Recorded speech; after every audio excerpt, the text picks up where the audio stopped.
আপনারা দেখতে পাচ্ছেন হুগলি পুইনান বিশ্ব ইজতেমা 2026 2-3-4। আমরা কুচবিহার থেকে এসেছি, কিন্তু 6-7 কিলোমিটার রাস্তা পায়ে হেঁটে যাওয়ার পরেও আমরা কুচবিহারের ক্যান্টিনগুলো খুঁজে পাচ্ছি না। এত লোকের সমাগম,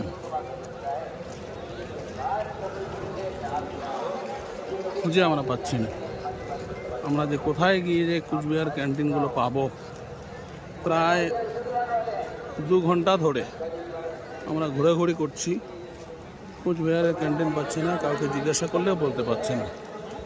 আর কুচবিহারের অসংখ্য লোক এই হুগলি ইজতেমায় এসেছেন।